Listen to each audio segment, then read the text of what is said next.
Kakinada ZP మీటింగ్లో medical కాలేజీల ప్రైవేటీకరణపై దుమారం రేగింది. మెడికల్ కాలేజీల ప్రైవేటీకరణకు వ్యతిరేకంగా తీర్మానం చేయాలని జెడ్పీటీసీలు డిమాండ్ చేశారు. సభలో చర్చించాల్సిన అంశం కాదని టీడీపీ ఎమ్మెల్సీ రాజశేఖర్ అన్నారు. దీంతో ఎమ్మెల్సీ రాజశేఖర్ తీరును నిరసిస్తూ సభను వాకౌట్ చేశారు జెడ్పీటీసీలు. రాజ్యసభ సభ్యులు పిల్లి సుభాష్ చొరవతో జెడ్పీటీసీలు తిరిగి సభకు వచ్చారు.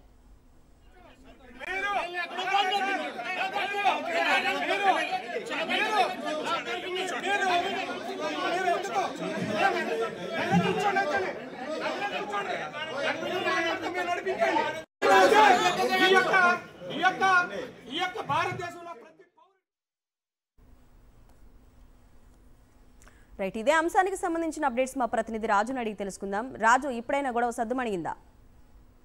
ప్రస్తుతం అయితే గొడవ సద్దుమణిగింది, సభ కొనసాగుతుంది. ప్రధానంగా ఈ రోజు జరిగినటువంటి కాకినాడ ఏదైతే ఉమ్మడి తూర్పు గోదావరి జిల్లాకు సంబంధించిన జెడ్పీటీసీ సమావేశంలో ప్రధానంగా వైఎస్ఆర్ కాంగ్రెస్ పార్టీకి చెందినటువంటి జెడ్పీటీసీలంతా కూడా ఏదైతే కుటుంబ ప్రభుత్వం తీసుకున్నటువంటి నిర్ణయాన్ని పూర్తిగా వ్యతిరేకిస్తున్నారు.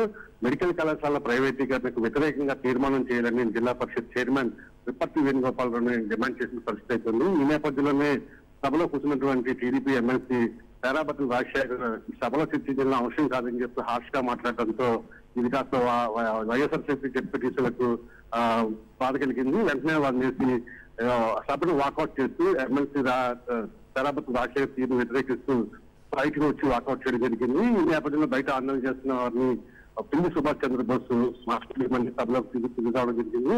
ప్రధానంగా ఈ మెడికల్ కాలేజీలు ప్రైవేటీకరణ జరిగితే పేద విద్యార్థులు నష్టపోతారు, వైద్య విద్య వారికి కలగానే మిగిలిపోతుంది.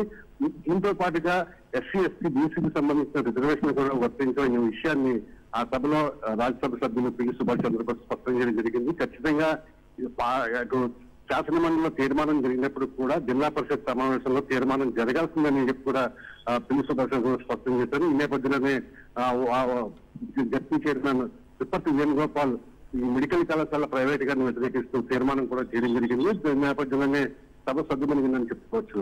అర్ణ. Okay Raju, thank you.